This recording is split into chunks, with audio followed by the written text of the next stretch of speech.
नमस्कार, मी तुमची होस्ट प्रियांका आणि पिऊ द स्टोरी टेलर या यूट्यूब चॅनलवर तुमच्या सर्वांचं मी परत एकदा मनापासून स्वागत करते. कधी-कधी आपल्याला असं वाटतं ना, की कोणीतरी थँक यू म्हणावं आणि कधीतरी कोणी आपल्याला ॲप्रिशिएट करावं. त्याने आपला खरंच मूड एकदम चेंज होतो. कधी आपलं कोणी कौतुक करतं, कधी कुठल्या गोष्टीचं असं अगदी ग्रॅटिट्यूड दाखवतं. त्यावेळेस तर म्हणजे इतक्या पॉझिटिव्ह वाइब्स मिळायला सुरुवात होतात. खरंच या कृतज्ञतेमध्ये सुद्धा इतकी शक्ती आहे, जी आपल्याला कळतही नाही. म्हणूनच आजच्या एपिसोडमध्ये आम्ही कृतज्ञता याच विषयावर बोलणार आहे आणि याविषयी बोलायला आपल्या चॅनलवर एक खास गेस्ट आल्यात. मी त्यांचं स्वागत करते. ॲडव्होकेट अश्विनीताई जगताप मॅडम. नमस्कार मॅडम, वेलकम. थँक अश्विनीताई या सर्टिफाईड काउन्सिलर आहेत, EFT प्रॅक्टिशनर आहेत आणि गेले अनेक वर्ष त्या ग्रॅटिट्यूड आणि EFT संबंधी वर्कशॉप्सही घेतात. आजच्या आपल्या या एपिसोडमध्ये आम्ही ग्रॅटिट्यूड म्हणजे नक्की काय, ते आपल्या डेली लाईफमध्ये कसं अ, ठेवलं पाहिजे आणि त्याचे होणारे फायदे या सगळ्याविषयी आपण आज बोलणार आहे. तर एपिसोडला सुरुवात करूया. येस.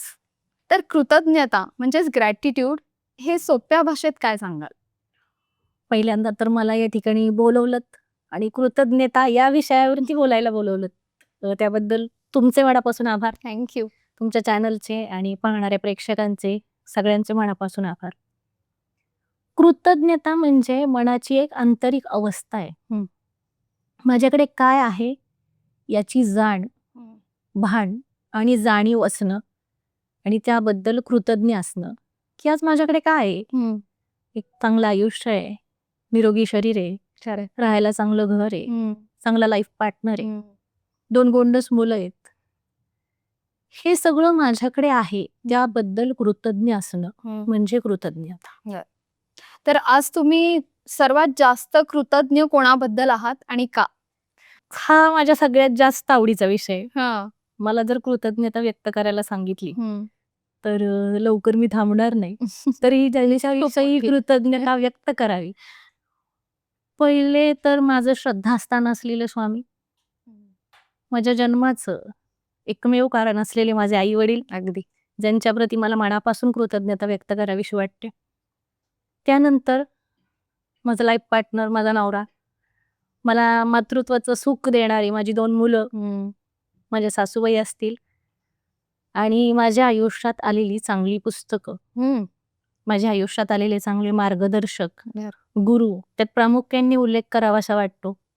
पहिल्यांदा कृतज्ञता मला कळली ती टाइम मॅनेजमेंट शिकवणाऱ्या कांचन दीक्षित यांच्या पेजवरून.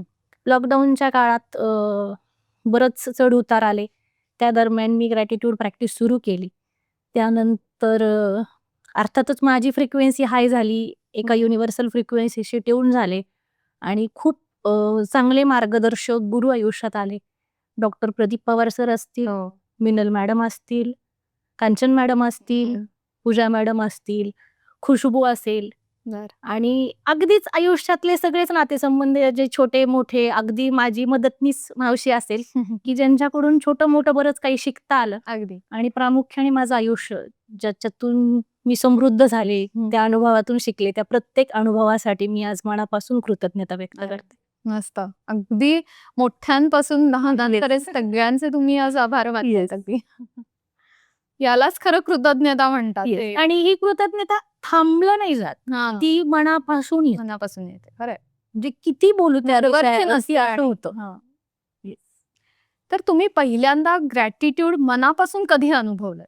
म्हणजे कधी याची जाणीव झाली, की खरंच ग्रॅटिट्यूड देणं किती महत्वाचं आहे? येस, लॉकडाऊनच्याच काळात ज्यावेळी रोज असंख्य मृत्यूच्या बातम्या येत होत्या, लोक जगण्याशी झुंज देत होते, त्यावेळी असं लक्षात आलं की आपण खूप नशीबवान आहोत की हे सगळं आपल्यापर्यंत पोहोचलंच नाही. त्याच दरम्यान 6 महिने आधी माझी नुकतीच दुसरी डिलिव्हरी झाली होती. माझा मुलगा 6च महिन्यांचा होता आणि घरात प्रचंड रिस्क होती. घरात वयस्कर सासूबाई आणि छोटा मुलगा, पण लांब पर्यंत तो आमच्या घरापर्यंत आला नाही. त्यावेळी मनापासून आभार मानावे वाटले परमेश्वराचे की हे सगळं आपल्यापर्यंत पोहोचलं नाही. जगात 10.5 लाखापेक्षा जास्त माणसं रोज मरतात. आणि त्यावेळेस तर असं टीव्ही चॅनल्सवर होतं तर असं Yes. आकडा वाढत जायचा, वाढत प्रत्येक जायचा. तासाला आकडा सांगायचे ते, की या एरियात एवढे झाले, या एवढे एरियात मेले, एवढे हो. झाले. सो भीतीचं वातावरण होतं भीतीचं ते. वातावरण होतं आणि मग त्या 10.5 लाख लोकांच्यात आपला नंबर नाही लागला. ही गोष्ट अरे. प्रामुख्याने जाणवली. योगायोगाने म्हणा, कृपेने म्हणा, नशिबाने म्हणा, आयुष्यातली एकही जवळची लांबची व्यक्ती त्या कोरोनाच्या काळात दगावली नाही. ओके. ते दुःख सहन करावं लागलं नाही. हम्म. त्यासाठी मनोमन आजही परमेश्वराच्या प्रती कृतज्ञता व्यक्त करावीशी वाटते. युनिव्हर्सबद्दल प्रचंड कृतज्ञता व्यक्त करावीशी वाटते, की खरंच हे आपल्यापर्यंत नाही पोहोचलं. त्यावेळी खऱ्या अर्थाने तेव्हा कृतज्ञता जाणवली. ओके. आयुष्याचं, जीवनाचं, श्वासाचं महत्त्व त्यावेळी कळलं. ते ना असं एक आपल्याला एक क्षण यायला लागतो, की Yes. किंवा एक सेटबॅक बसावं लागतं, की तेव्हा अशा प्रत्येक गोष्टीची जाणीव होते, की जाणीव होते. खरंच हे किती महत्वाचं आहे आपल्या आयुष्यात. जोपर्यंत असते एखादी गोष्ट तोपर्यंत ते आपल्याला कळत त्याबद्दल नाही. काही वाटत खरंय. नाही. पण ज्यावेळी एखादी व्यक्ती हम्म. घडून आपल्यापासून लांब जाते किंवा खरंय. एखादी घटना घडून जाते, हम्म. त्यावेळी आपल्याला त्याचं महत्त्व गांभीर्य कळतं. तर थँक्यू म्हणजेच कृतज्ञता व्यक्त करणं असं काही आहे का? थँक्यू हे शब्द आहेत आणि कृतज्ञता ही अवस्था आहे बरं. मनाची. थँक्यू तोंडातून येतं, कृतज्ञता मनातून येते. रॅन्डम आपण रोज आयुष्य जगत असताना अगदी 2 वर्षाचं मूल पण त्याला काही दिलं की पटकन हो, थँक्यू हो. म्हणतं. हो. वरवरचं थँक्यू आणि आतून कृतज्ञता. त्यावेळी एक वेगळी भावना आहे. खरंय. भरून आल्याचं, समाधानाचं, आनंदाचं फिलिंग आहे ज्यावेळी आपण कृतज्ञता व्यक्त करतो. बरोबर. हे तर चालता चालता थँक्यू म्हणणारी खूप लोक आहेत आपल्याला. पण त्यांनी ग्रॅटिट्यूड ते मानलं जात नाही ना, की असं वरवरचं थँक्यू म्हणून असतं नाही म्हणता येणार. कृतज्ञ आहोत आपण. ऍटलिस्ट वरवरचा का होईना कृतज्ञतेच्या दिशेने जायचंय हां. तर तीच पहिली पायरी ओके. म्हणावी लागेल ना. बरोबर. आज कितीतरी लोक आहेत की ज्यांना जाणीवच नाहीये हो. की आपल्यासाठी कुणी काय केलं. पण ज्यावेळी ती जाणीव ठेवून तुम्ही वरवरचं का होईना थँक्यू तेवढं तरी म्हणतात ऍटलिस्ट तर तीही कुठेतरी एक ठिणगी ओके. म्हणावी लागेल बरोबर. कृतज्ञतेप्रती पडली. Step towards Yes. Gratitude. Okay. So म्हणजे एक अगदी छोटीशी लाईन आहे यामध्ये दोन्हीमध्ये. नुसतं थँक्यू म्हणणं आणि मनापासून मनापासून थँक्यू म्हणणं. नाही तर वरवरचं थँक्यू म्हणतोच ना आपण हो. बऱ्याचदा. खरंय. पण भावना पोहोचतात. हां, ते जास्त महत्वाचं आहे. एखादा आपल्याला मनापासून म्हणतोय थँक्यू पण आपल्याला जाणवतं ना की हे वरवरचं आहे हो, हो. का ते मनापासून आहे. खरं. ते भावना पोहोचतात. वाईब्स ज्या म्हणतो ना हो, आपण हो. की मला त्याच्याकडून पॉझिटिव्ह वाईब्स बरोबर. तो मला नाही आवडत त्याच्या निगेटिव्ह वाईब्स. हां. हे कसं तर त्या भावना पोहोचतात आपल्यापर्यंत. अच्छा, ओके. तर त्या वाइब्स आपल्याला जाणवायला जाणवायला positive लागतात. vibes. Yes. करेक्ट आहे. Yes. तर जेव्हा आपण एखाद्या व्यक्तीबद्दल किंवा एखाद्या गोष्टीबद्दल ग्रॅटिट्यूड व्यक्त करतो, तेव्हा त्याचा आपल्या मेंटल स्टेटवर किंवा आपल्या कुठल्या रिलेशनशिप्सवर काही फरक पडतो का? अर्थात ज्यावेळी आपण कृतज्ञता व्यक्त करतो त्यावेळी एक समाधानाची आनंदाची लकीर आपल्या मनामध्ये उमटते. बरं. आपलं व्हायब्रेशन हाय होतं. अर्थात आपली मेंटल स्टेट बदलणार आहे. खरे. ज्यावेळी खूप अतिशय आता जसं मग कशी सांगितलं मी कोरोनाच्या काळात खूप दुःख होतं लोकांना. पण त्यावेळी आपण जिवंत आहोत ही एकमेव भावना माणसाला तरुण जायला मदत करत होती. अगदी.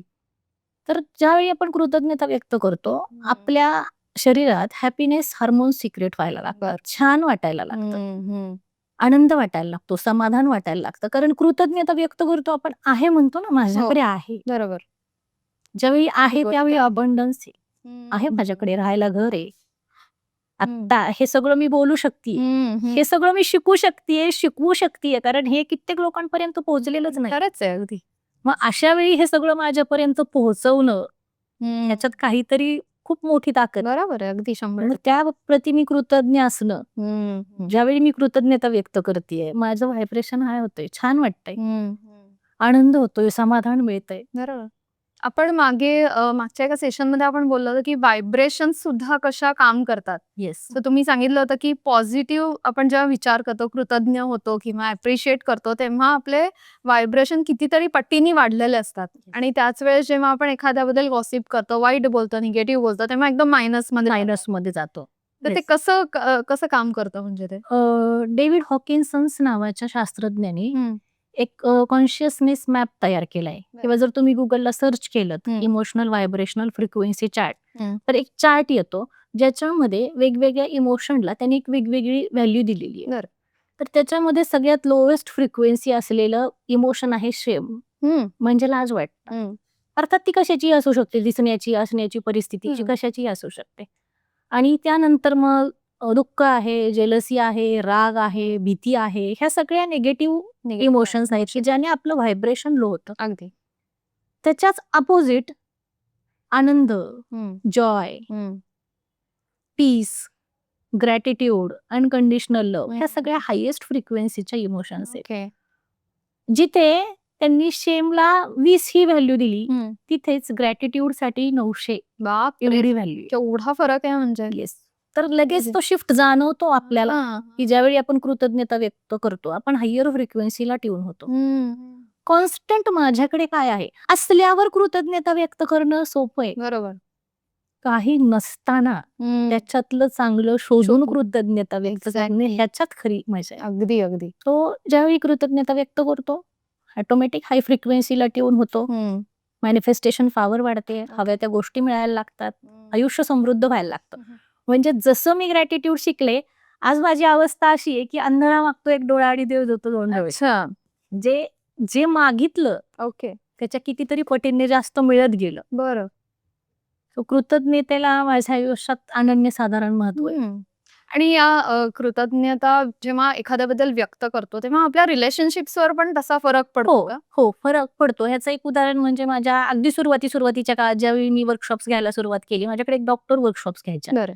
आणि त्यांनी मला सांगितलं की माझं आणि माझ्या मिस्टरांचं अजिबातच पटत नाही. म्हणजे अतिशय तापट स्वभाव आहे त्यांचा आणि मग छोट्या छोट्या गोष्टींमधून खटके उडणं वगैरे. आणि मग त्यांना मी विचारलं की तुमच्या मिस्टरांशी पहिल्यापासूनच असं आहे का तुमचं रिलेशन? त्या म्हटले नाही, सुरुवातीला छान होतं. म्हटलं ते छान होतं, त्यावेळी ते कसे वागायचे त्या गोष्टींबद्दल कृतज्ञता व्यक्त करायला सुरुवात करा. आजपासून एक होमवर्क करा की रोज नवऱ्याबद्दल कृतज्ञता व्यक्त करायची, लिहून काढायचं की त्यांनी मला आजारपणात माझी काळजी घेतली त्याबद्दल थँक्यू, त्यांनी मला अमुक तमुक ठिकाणी फिरायला नेलं त्याबद्दल थँक्यू, त्यांनी मला बर्थडेला हे गिफ्ट दिलं त्याच्यासाठी थँक्यू. त्या सगळ्या चांगल्या गोष्टी आठवून आणि एक साधारण महिनाभरानंतर त्यांनी मला सांगितलं, मॅडम आमची भांडणं नाही होत आता. हो. फार छान वाटतंय. तर इथे कुठे त्यांच्या मिस्टरांना सांगायला नव्हते गेले की तुम्ही भांडू नका किंवा काय करू नका, किंवा त्यांनाही मी सल्ला दिला नव्हता की तुम्ही भांडू नका. जस्ट एक त्यांची अवस्था बदलली. कारण वाईब्स पोहोचतात. तुम्ही नवऱ्याला काय भावनेने बघता की तो त्रासच देतो, तो वादच घालतो, तो माझ्याशी सतत भांडतच राहतो, त्याऐवजी त्यांनी त्यांची भावना बदलली की मी आभारी आहे चांगल्या गोष्टीसाठी माझ्या नवऱ्याची. आणि त्याचा परिणाम तो शिफ्ट जाणवला की भांडणं व्हायची बंद झाली. म्हणजे पॉझिटिव्ह विचारांनी केवढा फरक पडतो या सगळ्या गोष्टींनी. खरंच शेवटी जे आत आहे तेच बाहेर. खरंय खरंय. आपण आपलं बदललं की बाहेरचं बदलणारच. अशा बऱ्याच केसेस तुमच्याकडे येत असतील ना वेगवेगळ्या प्रकारच्या. जेव्हा आपल्याला एखाद्याचा खूप राग आलेला असतो तर त्यावेळेस त्या माणसाबद्दल किंवा त्या व्यक्तीबद्दल ग्रॅटिट्यूड कसं ठेवावं? अर्थात प्रत्येक माणूस वाईट नाहीये, 100% कोणीच वाईट नाहीये किंवा 100% कोणीच चांगलं नाहीये. प्रत्येकामध्ये काहीतरी गुण दोष आहेत. तर ते गुण दोष जसे आपण गुण स्वीकारतो तसे दोष पण स्वीकारावेत आणि त्याच्यातलं चांगलं बघावं. जर त्याच्यात 99% गुण वाईट असतील तर एखादा तरी त्याच्यात चांगला असेल. बरोबर. मग त्याच्यातला तो एक चांगला गुण बघून त्याच्यासाठी कृतज्ञता व्यक्त करावी, त्याच्यातली ती गोष्ट बघावी. कारण आपण जिथे फोकस करतो, आपलं लक्ष जिथे जातं, आयुष्यातली ती गोष्ट वाढते. असं आहे ना की युनिव्हर्सकडे आपण चांगलं मागितलं की आपल्याकडे पण रिटर्न चांगलं येतं. त्याप्रमाणे तसं वर्क. तुम्ही काय बघता समोरच्या माणसातलं? दुर्गुण बघताय तर तुम्हाला दुर्गुणच दिसणार आहे. भले तो तुमच्याशी कितीही चांगला वागू, पण तुमचा फोकस त्याच्या दुर्गुणांवरतीच आहे. तो कसा वाईट आहे याच्यावरतीच. तर तुम्ही तुमचा फोकस शिफ्ट केला, त्याच्यातलं चांगलं बघायला सुरुवात केली तर तुम्हाला त्याच्यातलं चांगलं दिसणार आहे. अगदी. ज्या व्यक्तीवर राग आहे त्याच्यातलं काहीतरी चांगलं असेल, त्यांनी कधीतरी तुम्हाला मदत केली असेल, कधीतरी प्रेमाने बोलला असेल, काहीतरी तर असेल असं की ज्याच्यासाठी छान म्हणावं, त्याला अप्रिशिएट करावं, त्याला थँक्यू म्हणावं, असं काहीतरी असेल. ते शोधून जर आपण त्याच्याबद्दल कृतज्ञता व्यक्त करायला लागलो तर नात्यांमध्ये फरक पडतो, आपल्या मेंटल हेल्थमध्ये फरक पडतो. ते महत्वाचे. कारण समोरच्याला आपल्याबद्दल काय वाटतं यापेक्षा मला आता काय वाटतं माझी मेंटल स्टेट हो. कशी आहे ही फार महत्वाची आहे. खरं. आणि मला छान वाटावं म्हणून हे करायचंय. म्हणजे नाती सुधारली पाहिजेत, माझ्याकडे पैसे आले पाहिजे, मला हे मॅनिफेस्ट करता आलं पाहिजे म्हणून मी कृतज्ञता व्यक्त करते असं नाही. मला आतून कृतज्ञता व्यक्त बरोबर. करावीशी वाटली पाहिजे. तर तुम्ही स्वतः ग्रॅटिट्यूड कसं फॉलो करता? म्हणजे लिखाणातून का जर्नलिंग करून का मेडिटेशन करून का आणि काही डेली प्रॅक्टिस तुमची काही वेगळी असते? मी माझ्या दिवसाची सुरुवात उठल्या कृतज्ञतेनेच होते, की पहिली कृतज्ञता माझ्या श्वासासाठी, की तो चालू आहे. बरं. आज मी जिवंत आहे. माझ्या शेजारी झोपलेली माझी मुलं असतील, नवरा असेल, तोही जिवंत आहे. सेलिब्रेशन कोणाला आवडत नाही? खरंय. आवडतं तुम्हाला? सगळ्यांनाच आवडतं. हो. आवडतं. रोज आयुष्य सेलिब्रेट करायला आवडेल. अगदी.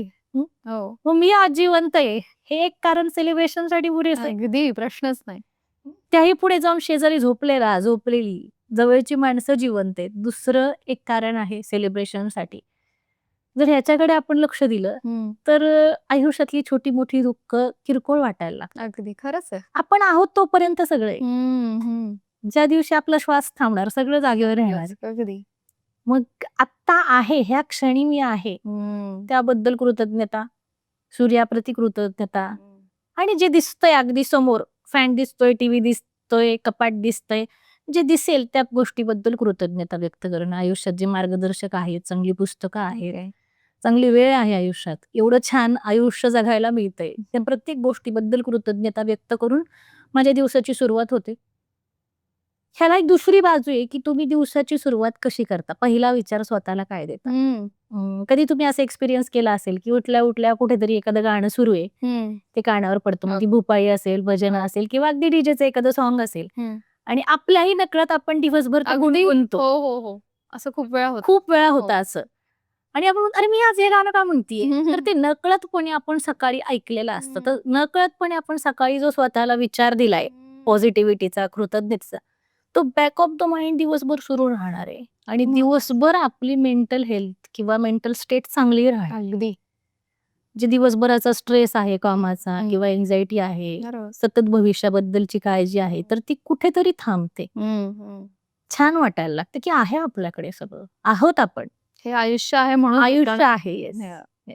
किती महत्वाचं आहे हे. खरंच दिवसाची सुरुवात खरंच प्रत्येकाने एवढ्या छान पद्धतीने केलीच पाहिजे. स्वतःबद्दल ग्रॅटिट्यूड ठेवून. येस आणि स्वतःबद्दल हो. महत्वाचं. स्वतःबद्दल तर ग्रेटफुल असायला पाहिजे, खरंय, कारण हे खरंय. सगळं करायला आपण आहोत. अगदी पटलं मला आज. लिहूनही करते बऱ्याचदा मी. तुम्ही कविताही छान करता. Yes. ते सुद्धा मी ऐकलंय. येस, आवडतं मला, कधीतरी सुचतं. लग्नाच्या आधी बऱ्याच कविता लिहिलेल्या आहेत. माझी 2 पुस्तकं पण बरं. प्रकाशित झालेली अरे वाह! आहेत. त्याला 4 राज्यस्तरीय पुरस्कार मिळाले. क्या पण बात. ते लग्नानंतर थोडंसं संसारात मागे पडलं. मागे पडतं. पण कधीतरी सुचतं तर मी आत्ताही लिहिते. तसं लिखाणाची आवड पहिल्यापासून होती, तर ते ग्रॅटिट्यूड पण लिहायला आवडतं. म्हणजे मी अगदी भरभरून लिहिते. लिहायला बसले तर मी पान दीड पान म्हटलं तरी ग्रॅटिट्यूड. कवी मन त्यावेळेस Yes. दाबवतं ते जागृत Yes. होतं. येस. तर आजकाल लहान मुलांना आणि तरुणांना सुद्धा ग्रॅटिट्यूड ठेवण्याची खूप गरज आहे. तर ते अंमलात आणण्यासाठी पालकांनी काय केलं पाहिजे? पहिलं तर पालकांनी ग्रॅटिट्यूडचं रुटीन फॉलो केलं अगदी. पाहिजे, कारण मुलं बघून शिकतात, हो. मुलं ऐकून शिकत नाही. दुसरी गोष्ट, आत्ता सोशल मीडियाचं वाढलेलं एक्सप्लोजर, सतत कंपॅरिझन. त्याच्या बाबांनी त्याला अशी सायकल घेतली, तिच्या मम्मी कोण पप्पा तर- इकडे फिरायला गेले होते आणि मग सततचे स्टेटस, इंस्टाग्रामचे रील स्क्रोल करताना कंपॅरिझन प्रचंड वाढतं. बरोबर. सो मुलांमध्ये ती समाधानाची वृत्ती नाहीये. तेच. म्हणजे पूर्वीची लोक समाधानी होती, हो. अर्ध्या भाकरीत पण ती खुश अगदी, असायची. अगदी. पण आज पंचपक्वान्नाचं ताट समोर असलं तरी आईस्क्रीम पाहिजे होतं असं वाटतं त्याचं मुलांना. छोट्या-छोट्या गोष्टींनी हो. त्याचं- त्यावेळी ग्रॅटिट्यूड फार महत्वाचं आहे, की आहे मला 2 वेळचं जेवायला मिळतंय. अगदी. आणि मग ह्या छोट्या गोष्टी जर घरात घडत असतील तर लहान मुलं लवकर शिकतात. म्हणजे ह्याची एक खूप छान आठवण आहे माझ्याकडे. ऍप्रिशिएशन किती महत्वाचं आहे. माझा मुलगा नुकताच खायला शिकला होता बाहेरचं वगैरे, आणि त्यावेळी मी तो खातोय म्हणून पहिल्यांदा पावभाजी घरी बनवली होती. अर्थात तो छोटा होता, भाजी नव्हताच खाणार. पण त्याने ती पावभाजी खायला घेतल्यानंतर त्यांनी पावाचा एक घास खाल्ला आणि मला म्हणाला, मम्मा पाव छान झालाय. त्यावेळी मला रिअलाइज झालं, की अरे हा शिकलाय घरातून. कारण माझ्या मिस्टरांना सकाळचा चहा सुद्धा छान झालाय हे सांगायची सवय. बरं. किती छान. भाजी छान झालीये. म्हणजे अगदी ऑफिसमधून पण टिफिन खाता-खाता फोन करून, की आजची भाजी छान अरे वाह! झालीये हे सांगणं कुठेतरी ते माझ्या मुलांमध्ये उतरलंय. माझी मुलगी असेल, मुलगा असेल, काही खातील किंवा काही मी त्यांच्यासाठी किंवा दुसऱ्या कोणीही केलं तर छान झालंय. हो. हे सांगितलं, की आपला पण थकवा जातो. अगदी, अगदी. छान वाटतं, की आपल्याला एक समाधान मिळतं, खरंय. की चला समोरच्या केलं आपण एवढा वेळ घालवला त्याच्यात Yes. आणि त्याचं कष्ट चीप झालं असं अगदी. वाटतं कुठेतरी. खरंय. सो ते अप्रिशिएशन घरातून मिळायला पाहिजे आणि नॉट नेसेसरी की नवऱ्यानीच सांगायला पाहिजे. बायकोनी पण अर्थात नवऱ्याला सांगितलं पाहिजे. अगदी. कधीतरी अप्रिशिएट केलं पाहिजे, की छान दिसतोय तुमचा शर्ट. बरोबर. खरंय. किती करता तुम्ही आमच्यासाठी? हो. तर त्यालाही ते बळ मिळणार आहे अगदी. करण्याचं, पळण्याचं. खरंय. शेवटी तोही कुटुंबासाठीच हो, हो, करतोय. हो. किंवा मुलांनाही आपण अप्रिशिएट केलं पाहिजे. जर त्यांनी काही एन्करेजमेंट छान मिळते केलं तर. प्रत्येक गोष्टी त्यामुळे Yes. त्यांना. हां, वरवरचं कौतुक करायचंच नाहीये. हं. तोंड त्यांना देखलं कौतुक करायचंच नाहीये. उठ की सुट तू छान दिसती, हे किती हं. छान आहे, ते किती छान आहे असं नाही. हं. जिथे वाटतंय म्हणजे कित्येकदा तर ना ओठांवर येतं. हं, किती हं. छान दिसतीये हं. असं म्हणायचंय, ओठांवर आलंय पण म्हणत म्हणत नाहीत लोकं. तर अप्रिशिएशन फार गरजेचं आहे. अगदी. त्याच्याने नातेसंबंध दृढ होतात. हो, हो. समोरच्या स्वतःला पण चांगलं वाटतं आणि समोरच्याला सुद्धा Yes. तेवढंच आणि माझ्या कष्टाची समोरच्याला जाणीव आहे. ही गोष्ट कष्ट करायला प्रेरणा देते. परत खरंय. करावंसं वाटतं. 100%. सो मुलांना आणि तरुण पिढीला जर शिकवायचं असेल तर घरातून ह्या गोष्टी घडायला पाहिजेत. आई-वडिलांनी पहिल्यांदा ही प्रॅक्टिस येस, येस. चालू केली पाहिजे. केली पाहिजे. आणि आमच्याकडे फार म्हणजे दिवसभरात सगळ्यात जास्त वापरला जाणारा शब्द जर कुठला असेल आमच्या घरात थँक तर यू. थँक यू हाच आहे असं म्हणायला हरकत नाही. तुम्ही सगळ्यांना चांगलं ट्रेन केलंय याचा येस, अर्थ. येस. Yes, yes. तर आपण डेली लाईफमध्ये रोजचं आपलं जे रुटीन असतं किंवा आपण कामाला जातो किंवा घरचं काम असतं, मुलांचा अभ्यास, सगळ्याच गोष्टी असतात. तर या सगळ्यामध्ये आपण कोणाला सगळ्यात थँक यू म्हणायला विसरतो? सगळ्यात जवळच्या व्यक्तीला. बरं. आपण ग्रँटेड धरतो, गृहीत हं. धरतो. आईच आहे तिला काय थँक यू म्हणायचं. बाबाच आहे त्यांचं कर्तव्य करतात त्यांना काय थँक यू म्हणायचं किंवा बायकोच आहे तिचं ती काम करतीये, टिफिन देतीये तिला काय थँक यू म्हणायचं किंवा नवराच आहे त्याचं कामच आहे पगार आणून देणं किंवा घर चालवणं, घर सांभाळणं. अशा वेळी जवळच्या माणसांना आपण जास्त गृहीत धरतो बरोबर. आणि त्यांच्या प्रती कृतज्ञता व्यक्त करणं विसरतो. विसरतो. बाहेर फार प्रोफेशनली वागतो आपण. बाहेर फार आपण कृतज्ञता व्यक्त करणं किंवा हे एटिकेट्स आपण फार आपण मनापासून पाळतो. हो. पाळतो. पण घरात मात्र गृहीत धरतो अगदी एकमेकांना. खरंय. पण तसं न करता जी जवळची व्यक्ती ना ती जपा. हं, हं. तिला मनापासून थँक यू म्हणा. कारण तिच्या जगण्याची प्रेरणा तुम्ही आहात आणि तुमच्या जगण्याची प्रेरणा ती आहे. सो जवळच्या व्यक्तीला बऱ्याचदा गृहीत धरलं जातं. खरंय. म्हणून जवळच्या व्यक्तीला आवर्जून कृतज्ञता व्यक्त करा. न विसरता. न आणि विसरता रोजच्या रोज. रोजच्या रोज. येस. तर आपण आता मगाचपासून जे आपण बोलतोय कृतज्ञता व्यक्त करणं, थँक यू म्हणणं. तर हे आपण नेहमी सारखं म्हणतो, की आपण सगळ्यांना थँक यू म्हटलं पाहिजे, मनापासून थँक यू म्हटलं पाहिजे. पण ते डेली रुटीनमध्ये कसं आणायचं? हे बोलायला खूप सोपं आहे त्या गोष्टी. पण ॲक्चुअल कसं ते काम करायचं? आता आपण काय परसेप्शन या आयुष्याकडे बघतो. हं. माझे अतिशय आवडते कवी मंगेश पाडगावकरांची फार सुंदर कविता आहे. बरं. पेला अर्धा सरला आहे असंही म्हणता येतं. पेला अर्धा सरला आहे असंही म्हणता येतं. पेला अर्धा भरला आहे असंही म्हणता येतं. सरला आहे म्हणायचं की भरला आहे म्हणायचं ज्याचं त्याने ठरवावं. सांगा कसं जगायचं कणत कणत की वाळं म्हणत. वाह! वाह! आपण ठरवायचे काय म्हणायचं. ग्लास माझ्याकडे भरलेला आहे, अर्धा भरलेला आहे का अर्धा संपलेला आहे. हं. आपलं परसेप्शन ठरवणार आहे आपलं आयुष्य कसं असणार. खरंय. सो डेली रुटीन मध्ये सगळ्यांना प्रॉब्लेम आहेत. हं, हं. असं नाही की सगळं सगळ्यांकडे छान आहे, आलबेल आहे, अगदी स्मूथ चालू आहे असं नाही. कुठेच नाही. सगळ्यांकडे काहीतरी प्रॉब्लेम्स आहेत. कुणाला काहीतरी आजार आहे, कुणाला पैशाचं टेन्शन आहे, कुणाच्या नातेसंबंधांमध्ये प्रचंड तणाव आहे, हं. कुणाची मेंटल हेल्थ डिस्टर्ब आहे. करेक्ट. पण अशा वेळी जे चांगलं आहे त्याच्याकडे बघून जर कृतज्ञता व्यक्त करायला लागलो ना तर हळूहळू परिस्थिती बदलायला लागते. ओके. नो डाऊट की आहे प्रॉब्लेम आता हं, माझ्या हं. आयुष्यात. पण जर मला त्याच्याबद्दल कृतज्ञता व्यक्त करावीशी वाटली आणि कधी-कधी आहे ना संकट येतातच काहीतरी शिकवायला. हं, हं. खरंय. काहीतरी त्याशिवाय शिकवून आपली जातं आपले. क्षमताच नाही ना कळणार अगदी, आपण उभे राहू खरंय, शकतो, खरंय. किती ताकदीने उभे राहू हं, शकतो. हं. तर त्याच्याकडे संकट म्हणून न बघता एक संधी म्हणून जर बघितलं आपण वाह! तर आपलं परसेप्शन बदलणार आहे, नक्कीच. सोल्युशन सापडणार आहे आणि होप्स असणं की मिळेल मला काहीतरी हो, सोल्युशन. हो. नाही आणि तो काळ पण असा एक तात्पुरता असतो. तो येस, संकटाचा तो काळ पण कंटिन्यू हां, राहत तो नाही. काही कायमचा राहणार नसतो. येस. तो एक त्यावेळेस पण हा अप्रोच खूप गरजेचा असतो ठेवणं. ह्याचं आता मला आठवत नाही कुणी सांगितलं, पण एक वाक्य आहे, की ही वेळ निघून जाईल. सर दुःखही कायम नाही राहणार आहे आणि आनंदही कायम नाही खरंय, राहणार आहे. खरंय. ही वेळ निघून जाईल असं जर आपण म्हणायला लागलो, तर मग ती आयुष्य नक्कीच आनंदाचा गरवणा येणार आणि दुःखाचं दुःख नाही होणार. की माझं फार छान आहे, मी फार सुखी आहे, तो अहंकार नाही येणार कारण ही वेळ जाणार. बरोबर, बरोबर. आणि ज्यावेळी मी दुःखाबद्दल दुःखी होतीये, त्यावेळी मी सांगू शकते, की ही वेळ जाणार. वेळ जाणार. वाह! छान, मस्त शब्दात सांगतात हे. Yes, thank you. आणि खरंच हे किती गरजेचं आहे हा अप्रोच ठेवणं आयुष्याकडे बघण्याचा. सो प्रत्येकाने म्हणजे नॉट ओन्ली की वाईट काळातच हे लक्षात ठेवलं पाहिजे. आपल्या चांगल्या काळात सुद्धा ह्या गोष्टी येस. जर आपण डेली रुटीनमध्ये आणल्या तर खूप फायदा होऊ शकतो आपल्यासाठी. येस, होऊ शकतो. आयुष्य आणि सुकर होऊ शकतं आणखी. हो. आहे, छान आहे सगळं ना, तर त्याबद्दल कृतज्ञता अगदी, व्यक्त अगदी. करूया. कारण ज्यावेळी कृतज्ञता व्यक्त करतो ना, आपल्याकडे ते भरभरून मिळायला लागतं आपल्याला. की छान आहे म्हणतो आपण, हां. अप्रिशिएट करतोय त्या गोष्टीला आपण, ब्लेसिंग्स देतोय त्या गोष्टीला आपण, तर ते वाटणार आहे आयुष्यातलं. मी मागे एकदा वॉटर मॅनिफेस्टेशन बद्दल ऐकलं होतं कुठेतरी. तर हे ग्रॅटिट्यूडशी काही याचं रिलेशन आहे का? याचं रिलेशन ग्रॅटिट्यूडशी नाही, पण आपण वॉटर मॅनिफेस्टेशन मध्ये ग्रॅटिट्यूड वापरू शकतो. बरं. कशा पद्धतीने, हं. की ह्याच्यावरती खूप सारे प्रयोग झालेले आहेत. हं. डॉक्टर मसारो इमोटो यांनी पाण्यावर खूप सारे प्रयोग केले. बरं. तर आपल्या शरीरात 70% पाणी आहे. बरं. मग ज्यावेळी आपण पाण्याला कृतज्ञता व्यक्त करून पाणी पितोय, म्हणजे नॉर्मलीच माझं पहिलं पाणी दिवसाचं ज्यावेळी मी पिते, त्यावेळी तो ग्लास हातात घेऊन त्या पाण्याप्रती कृतज्ञता व्यक्त करणं, बरं. की तुझ्यामुळे आज जिवंत आहे मी. म्हणजे काय जीवनाचा करायचं अमृत. म्हणजे? ह्याच्यामध्ये आपण काय बघायचं. करायचं, पाण्याशी बोलायचे आपण. बरं. पाण्यात बघून बोलायचे, पाण्याशी बोलायचे. अच्छा. कारण पाण्याला स्वतःची मेमरी असते. बरं. आपण जे बोलतोय ते हं. पाणी ॲब्सॉर्ब करतं. बरं. आता ते कृतज्ञतेचं व्हायब्रेशन, की हं. थँक यू ज्यावेळी मी म्हणतीये पाण्याला, तर ते कृतज्ञतेने भारलेलं पाणी मी पिणार आहे. आणि ऑलरेडी माझ्या शरीरामध्ये 70% पाणी आणि बरोबर. त्याच्यात हे कृतज्ञतेने भारलेलं चार्ज पाणी ज्यावेळी मिक्स होणार आहे, त्यावेळी माझी मेंटल हेल्थ असेल, माझं शारीरिक आरोग्य असेल, माझे नातेसंबंध असतील, माझी फायनान्शियल कंडिशन असेल, सगळ्यातच सुधारणा होणार अरे आहे. कारण एकूणच माझी विचारसरणी बदलणार आहे. कारण ते हं. कृतज्ञतेने भारलेलं पाणी मी पितीये.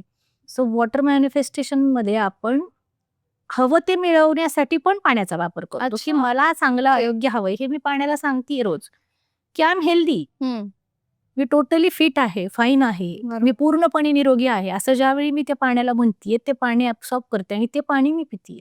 म्हणजे तुम्हाला आठवत असेल जुन्या काळातल्या सिरियल्समध्ये ते ऋषीमुनी हातात कमंडलूतलं पाणी घ्यायचे हो. आणि काहीतरी मंत्र पुटपुटायचे आणि मग आणि टाकायचे. टाकायचे. हां. सो आणि मग ते शाप आणि अगदी, आशीर्वाद अगदी. अशा हां. टाईप दिलं ते जायचं. चेंज व्हायचं. येस, हां. येस. तर ते पाण्याला चार्ज करतोय आपण. बरं. मंतरतोय पाणी हो, आपण हो, हो. थोडक्यात. सो ते आपण एका पॉझिटिव्हली वापरतोय, की माझं आयुष्य छान व्हावं. I am abundant, I am healthy, I am wealthy, I am confident, I am fearless अशा टाईपच्या अफर्मेशन्स जर आपण पाण्याला देत पाणी पिलो, तर आपल्या शरीरावर त्याचा खूप सकारात्मक परिणाम होणार. अरे वाह! आणि सेम पद्धतीने आपण जेवताना पण आपल्या ताटात आहे आज जेवायला. जगात कित्येक लोक आज उपाशी झोपतायत. हो. सो आपल्या ताटात 2 वेळेचं 3 वेळेचं ताजं गरम-गरम जेवण आहे. त्याबद्दल कृतज्ञता व्यक्त करणं. बरं. ते ज्याने कोणी बनवलंय त्याच्याप्रती, ज्याने आपल्यापर्यंत पोहोचवलं त्याच्याप्रती, शेतकऱ्यांप्रती, जमिनीप्रती, सूर्याप्रती, पाण्याप्रती, सगळ्याप्रती आपण कृतज्ञता व्यक्त करतोय आणि ते कृतज्ञतेने भारलेलं जेवण आपण जेवतोय. भावना त्याच्यात उतरतात. हां, खरंच आहे. सत्यनारायणाचा प्रसाद हो. का छान होतो? आणि मनापासून केलेला असतो. भक्तिभावाने भक्ती केलेला असते ना, हो. आपल्या मनात श्रद्धा असते त्या दिवशी, घरात मंत्रोच्चाराचं पठण सुरू असतं, सत्यनारायणची vibes पूजा आहे, असतात स्वतः आपण सकारात्मक हं. असतो आणि ते वाइब्स त्याच्यामध्ये उतरतात, नक्कीच. त्या भावना त्याच्यामध्ये उतरतात. इतर वेळी तसाच सेम शिरा केला तरी ती नाही टेस्ट येत येत नाही. नाही. Same ingredient, Same. सेम प्रमाण सगळं अगदी. तेच वापरलं तरी तेवढा छान शिरा नाही होत होत नाही. कारण ती भावना नसते त्यावेळी. हे कारण आहे. Yes, okay. येस. सो भावना महत्वाच्या. मग त्या भावना पाण्यामध्ये उतरतात. हो. बरोबर. थँक यू म्हणतोय पाण्याला आपण, आय लव्ह यू म्हणतोय. आय हील यू म्हणू शकता तुम्ही, आय एम ब्लेस्ड म्हणू शकता तुम्ही. बरोबर. तुम्हाला जे हवंय आयुष्यात, की माझे नातेसंबंध छान आहेत, माझं सगळ्यांशी छान जमतं, माझं आरोग्य चांगलं आहे, बरोबर. माझ्याकडे सगळं भरभरून आहे, मी समृद्ध आहे. अशा प्रकारचे अफर्मेशन्स तुम्ही पाण्याला देऊन तुम्ही ते मॅनिफेस्ट रोज सकाळी उठताना ही प्रॅक्टिस हो आणि दिवसभरातही तुम्ही कधी करू पण शकता. करू शकता. दिवसभरात पण ज्या वेळी तुम्ही पाणी पिताय, ओके. काहीतरी खाताय, की आहे मला शुद्ध पाणी प्यायला मिळतंय, मला खायला मिळतंय, मला ही खूप मोठी गोष्ट आहे. ब्लेस्ड असं. येस. सो त्यावेळी प्रत्येक वेळी कृतज्ञता व्यक्त करणं. छान छान तुम्ही या गोष्टीबद्दल सांगितलं आहे. तर माझा पुढचा असा प्रश्न आहे की ग्रॅटिट्यूड जार याबद्दल सुद्धा मी ऐकलंय की असं एक जार असतं आणि त्याच्यामध्ये आपण आपल्या मनात ज्या इच्छा असतात किंवा ग्रॅटिट्यूड ज्यांच्याबद्दल आपल्याला म्हणायचं आहे ते आपण त्या जारमध्ये टाकून देतो. तर त्यांनी काय फरक पडतो? आता येतोय नवीन वर्ष सुरू होतंय, जानेवारी महिना येतोय, तर सगळ्यांनीच करून बघायला हरकत नाही. येस, नक्कीच. दर आठवड्याला त्या आठवड्यात काय छान घडलं बरं. हे एका चीटवरती लिहायचं. हं. एक जार म्हणजे कधी बरणी करू शकता तुम्ही, एखादा छोटासा बॉक्स घेऊ शकता. अच्छा. त्याच्यामध्ये तुम्ही एक चीट लिहून टाकायची की आज ह्या आठवड्यात माझ्या बाबतीत काय छान घडलं. हं. समजा आता हा आठवडा आहे, तर हो. आज माझा एक पॉडकास्ट शूट झाला, हं, हं. चांगल्या पद्धतीने शूट झाला, हो. मी त्यासाठी कृतज्ञता ओके. व्यक्त करते. ती चीट मी त्या जारमध्ये टाकणार आहे. अशा दर आठवड्याला मी चिट्स टाकणार आहे आणि वर्षाच्या शेवटी हं. तो ग्रॅटिट्यूड जार नाही तर हॅपीनेस जार असणार आहे, कारण माझा सगळा आनंद मी त्याच्यात साठवला. किती छान. किती छान छान गोष्टी मी लिहिलेल्या आहेत त्याच्यात. तर हा फार छान मी करते, गेली 2 वर्ष झालं मी हा ग्रॅटिट्यूड जार करतेय. फार छान वाटतं. कधी कधी मूड खराब असतो, काहीच मनासारखं घडत नसतं, काही यार असलं वाटायला आलंय असं वाटतं. तो ग्रॅटिट्यूड जार उघडायचा आणि त्याच्यातल्या 2-4 चिट्स वाचल्या की फार भारी वाटतं की अरे आनंद मस्त चाललंय. खरंच छान आहे आयडिया ही. येस, तर हे करून बघायला काय हरकत नक्कीच नक्कीच. नवीन वर्षात सगळ्यांनी हे ट्राय करून बघा, हा हॅपीनेस जार म्हणजे ग्रॅटिट्यूड जार. येस. तर तुम्ही तुमचे ग्रॅटिट्यूड बद्दलचे सुद्धा वर्कशॉप, एक नवीन कोर्स सुरू करताय तुम्ही, तर त्याबद्दल काय सांगाल? मी 21 दिवसांचं ग्रॅटिट्यूड चॅलेंज हा कोर्स पूर्वीही घ्यायचे, आताही घेते. ह्याचा एक फार छान अनुभव आहेत बऱ्याच लोकांना बरं. की सलग 21 दिवस आपल्याला कुठलीही एखादी नवीन सवय लागायला साधारण 21 दिवसांचा अगदी. काळ जावा लागतो. ज्यावेळी तुम्ही रोज 21 दिवस ग्रॅटिट्यूड लिहिताय, त्यातही एक अट अशी आहे त्या वर्कशॉपमध्ये की रोज एक वेगळा विषय दिला जातो बरं. आणि त्या विषयासाठी किमान 21 ग्रॅटिट्यूड तुम्हाला लिहायचे असतात. अच्छा. म्हणजे ते example- करावंच लागतो. example. एक्झाम्पल जर मला माझ्या आरोग्यासाठी थँक्यू म्हणायचं, बरं. आरोग्य हा विषय आहे किंवा माझं शरीर हा माझा विषय आहे, तर मग माझ्या शरीरासाठी कृतज्ञता, माझ्या हातांसाठी, माझ्या पायांसाठी, मी माझा श्वास घेऊ शकते, मी बोलू शकते, मी चांगल्या पद्धतीने ऐकू शकते, मी सगळं जग पाहू शकते, मी माझ्या पायांवर चालू शकते, मी विचार करू शकते, माझ्याकडे बुद्धी आहे, माझे केस छान आहेत, माझी स्किन ग्लो करते. ह्या सगळ्या गोष्टी 21 म्हणजे माझ्या शरीरासाठी 21 ग्रॅटिट्यूड मी लिहिते. अरे वा. 5-6 ग्रॅटिट्यूड लिहिल्यानंतर सुचायचं नाही, पण एक 15 ग्रॅटिट्यूड लिहून झाले ना की मग थांबायची नाहीत लोक. बरं. किती लिहू असं व्हायचं, ते सुचत जातं. त्यावेळी ते आतून येतं, आठवायला लागतं की अरे खरंच किती भारी आहे. जे आयुष्य जगण्याचं लोक स्वप्न बघतायत ते आयुष्य आपण जगतोय. बरोबर. कुणाचं तरी स्वप्न आपण जगतोय. जे आज कितीतरी लोकांना वाटत असेल ना, प्रियांका सारखं होस्ट व्हावं, तिच्यासारखे पॉडकास्ट करावे, अश्विनी सारखं बोलता यावं, कुणीतरी खरंय. हे सगळं इमॅजिनेशन मध्ये आहे त्यांच्या स्वप्नात आहे आणि ते जर आज आपण जगतोय तर बी ग्रेटफुल फॉर दॅट. पण कृतज्ञच असायला हवं. खरंय. प्रत्येक म्हणजे छोट्या छोट्या आयुष्यातल्या गोष्टी आहेत त्यांना सुद्धा आपण थँक्यू म्हणलं पाहिजे. हे खरं आजच्या एपिसोड मधून शिकण्यासारखी आहे. डेफिनेटली. अश्विनीताई, खूपच मस्त आपला आजचा एपिसोड चाललाय आणि आता आपण शेवटच्या सेक्शन मध्ये आलोय की आपल्या प्रेक्षकांना जाता जाता 7 डे ग्रॅटिट्यूड रुटीन कसं सांभाळलं पाहिजे किंवा कसं फॉलो केलं पाहिजे आपल्या प्रेक्षकांना सांग. एकतर मी जसं करते, सकाळी उठल्या उठल्या तुम्ही रॅन्डम कुठल्याही 5-10 गोष्टींसाठी ग्रॅटिट्यूड व्यक्त करा किंवा रात्री झोपताना आज माझ्या आयुष्यात काय छान छान घडलं त्या गोष्टींप्रती कृतज्ञता व्यक्त करा. हे लिहून केलं तर जास्त परिणामकारक होतं. आजपासून सुरुवात करा. रोज रात्री 7 गोष्टींसाठी ग्रॅटिट्यूड 7 दिवस लिहा. बरं. योगायोगाने आपला पॉडकास्ट शूट होतोय, हा दिवस पण थँक्स गिव्हिंग डे म्हणून साजरा केला जातो, हा आठवडा थँक्स गिव्हिंग डे म्हणून साजरा केला जातो. सो हे चालू करायला काहीच हरकत नाही. प्रत्येकाने करा. ज्यांना शक्य आहे त्यांनी वही पेन घेऊन लिहा. ज्यांना शक्य नाही त्यांनी बोलून करा. बरोबर. ज्यांना शक्य आहे त्यांनी या पॉडकास्टच्या खाली कमेंटमध्ये मध्ये लिहा अगदी अगदी की आम्ही ह्या I will. गोष्टींसाठी ग्रेटफुल आहोत. खरंय. आणि 7 दिवसात तुम्हाला तुमच्यामध्ये काहीतरी चेंज हम्म. जाणवेल, हो ना. काहीतरी बदल जाणवेल. एक सकारात्मकता तुम्हाला पाहायला मिळेल. बरोबर. याच्यासाठी कुठल्या टेस्टची, कुठल्या आरशाची गरज नाहीये. तुम्हाला तुमचं जाणवेल की अरे मला छान वाटतं. आणि हे छान वाटणं फार गरजेचं आहे, कारण हे कुठंच किलोच्या भावात नाही विकत. खरंय एखाद्या दुकानात जाऊन आपण नाही म्हणू शकत अर्धा किलो आनंद द्या, स्वतःच किलो सुख द्या. सो हे सगळं आपल्याला शोधायचं, आपला आनंद आपल्याला शोधायचा आहे. ज्यावेळी आपल्याला छान वाटणार आहे, त्यावेळी अजून छान गोष्टी घडणार आहेत. खरंय. सो एक रुटीन सगळ्यांनी फॉलो करायला हरकत नाही. 7 दिवस रोज 7 गोष्टींसाठी गोष्टी कृतज्ञता व्यक्त करणं. येस. सो हे फॉलो करा आणि कमेंट्स मध्ये नक्की सांगा आम्हाला की तुमच्यामध्ये या 7 डे रुटीनचा काय फरक पडला. मस्त आपला सेशन झाला आजचा. आणि आता एक जरा फन पार्ट, एक फन एलिमेंट म्हणून एक रॅपिड फायर मी एक प्रश्न काढलेत काही. चालेल चालेल. सो फटाफट घेऊ आपण त्यांचा आता. तर आता या क्षणी तुम्हाला कोणाला ग्रॅटिट्यूड नोट किंवा थँक्यू नोट द्यायची असेल तर ती कोणाला द्या. अर्थात तुला. थँक्यू. मी माझ्याकडे थँक्यू म्हणते. कारण इतका छान विषय, माझ्या आवडीचा विषय बोलण्याची संधी तू दिलीयस मला. इतकं छान स्टुडिओ आहे, इतक्या छान वातावरणात आपण बोलतोय, मस्त गप्पा होत आहेत आपल्या, आणि इतकं छान काहीतरी आपण सगळ्यांपर्यंत पोहोचवू शकतोय. त्यासाठी तुला थँक्यू. थँक्यू. Most welcome. तुमचं सगळ्यात आवडतं पुस्तक मॅजिक का सिक्रेट? मॅजिक. ग्रॅटिट्यूडने तुम्हाला सर्वात जास्त काय दिलं? समाधान, आनंद. फार छान वाटतं की आहे आपल्या. एक वेळ अशी होती की सतत तक्रारी. घरातली सगळ्यात मोठी मुलगी, प्रचंड लाडात वाढलेली. सो ते सतत पॅम्परिंग, तो एक स्वभाव होता तक्रारीचा की हे असंच पाहिजे, ते तसंच पाहिजे, हे नाही आवडत मला, ते नाही आवडत मला. ग्रॅटिट्यूडने समाधान दिलं, समाधानी वृत्ती वाटली. बरोबर. की आहे, जो हट्टीपणा होता तो कमी झाला. बरं. की असंच पाहिजे, तसंच पाहिजे, जे आहे त्याच्यात नाही पेक्षा बरं आहे माझ्याकडे. तर ती समाधानी वृत्ती दिली ती जास्त मला. महत्वाची आहे, नाही का? Yes yes. कृतज्ञता शिकवणारे तुमचे गुरु?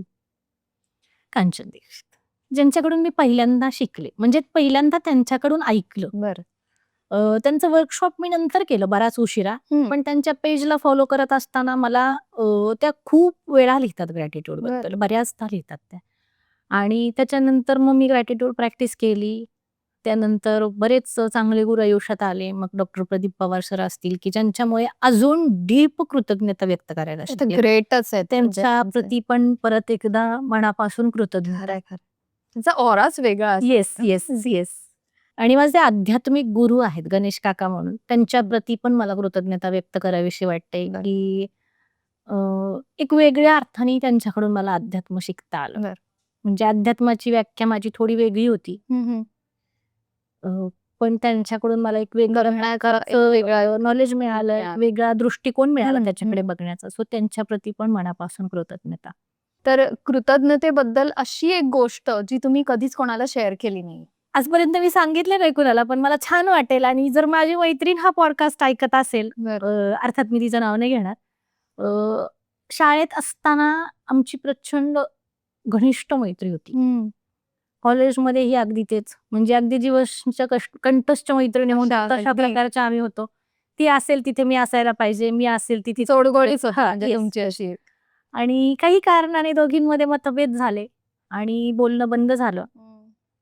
तिच्या एका गोष्टीचा मला असाच राग आला आणि मी तिच्याशी बोलणं कायमचं बंद केलं. ग्रॅटिट्यूड शिकल्यानंतर असंच ग्रॅटिट्यूड चॅलेंजमध्येच मी स्वतःही ते करते.